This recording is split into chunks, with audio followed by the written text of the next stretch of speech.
इस अद्भुत गैलेक्सी में क्या वाकई में इंसान पहले बंदर था? जब जब पढ़ने सुनने में आता है कि इंसान पहले बंदर था या हमारे पूर्वज पहले बंदर थे और फिर धीरे धीरे उसने खुद से सब कुछ सीख लिया और आज इतना बड़ा वैज्ञानिक युग भी ले आया, तब सिवाय आश्चर्य के और कुछ नहीं होता।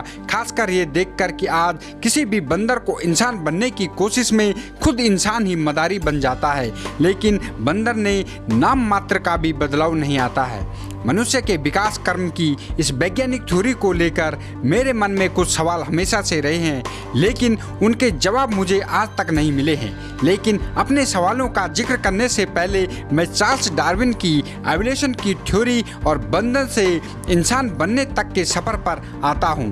तो आइए जानते हैं कि ह्यूमन एवोल्यूशन पर क्या कहती है वैज्ञानिक रिपोर्ट। जी हाँ दोस्तों, अद्भुत गैलेक्सी में आपका हार्दिक स्वागत है। करीब 3.5 अरब साल पहले जब विकास का कर्म यानी प्रोसेस ऑफ एवोल्यूशन शुरू हुआ था, तब सबसे पहले बैक्टीरिया आए, फिर बैक्टीरिया से अमीबा, अमीबा से कीड़े मकोड़े और छोटे मोटे पेड़ पौधों का विकास हुआ। उसके बाद जानवरों ने अपना आकार लेना शुरू कर दिया। इसके बाद मैम्स का विकास हुआ, फिर पक्षी और फिर धरती पर रेंगने वाले जीवों जैसे कछुए आदि का विकास हुआ। इसके बाद कुछ ऐसी प्रजातियों का विकास हुआ जो पानी के अंदर भी रह सकती थी और बाहर भी। इसके बाद आए प्रीमिड्स जो चूहों की तरह दिखते थे और इसके साथ ही विकास का कर्म आगे बढ़ा। प्राइमेट्स से बंदर बने, इन बंदरों से गोरिल्ला, चिंपैंजी और फिर धीरे धीरे इनसे मानव का विकास हुआ। ये पूरा विकास कर्म पृथ्वी पर हो रहे मौसमिया और अन्य बदलाव के चलते अपनी अपनी जरूरतों के आधार पर हुआ। दोस्तों, आइए जानते हैं कि क्या कहती है कि चार्ल्स डार्विन की थ्योरी।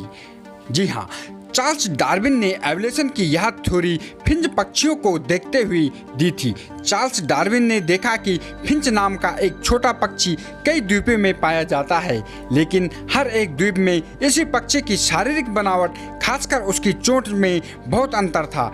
फिंच पंछी की इस विशेषता को देखते हुए डार्विन ने अपना नेचुरल सिलेक्शन और एवोल्यूशन का सिद्धांत यानी theory of natural selection and evolution दिया। डार्विन के अनुसार जो भी जीव जिस माहौल या वातावरण में रहता है वह खुद को उसी वातावरण में ढालने की कोशिश करने लगता है ताकि उसका जीवन और उसके आने वाली पीढ़ी बच सके। इसी कोशिश में अलग अलग जगहों के मुताबिक उनकी शारीरिक और बनावट, बुद्धि में बदलाव आने लगता है। अलग अलग द्वीपों में फिंच पक्षियों की अलग अलग प्रजातियों के होने का भी यही कारण है कि जो फिंच पक्षी जिस द्वीप पर गए उसी द्वीप के वातावरण के अनुसार उन्होंने खुद को ही ढाल दिया। तो अब हम बात करेंगे इंसान, बंदर और चिंपैंजी का प्राइमरी सोर्स क्या था। अब सवाल यह है कि इंसान, बंदर और चिंपैंजी का वह प्राइमरी सोर्स कौन था जिससे यह विकास का कर्म आगे बढ़ा। रिपोर्ट्स के मुताबिक लाखों साल पहले वह प्राइमरी सोर्स यानी होमिनिडा थे, जिन्हें वन मानुष भी कहा जाता है। शरीर से ये बंदर जैसे भी लगते थे और इंसान जैसे भी। ये झुककर चलते थे और ज़्यादातर समय पेड़ों पर ही रहते थे और इसी से इनके हाथ लंबे थे। इस प्राइमरी सोर्स में कपी यानी एप्स परिवार के वे सभी नस्लें या प्रजातियां शामिल है जो मनुष्य को या मनुष्य जैसी हो।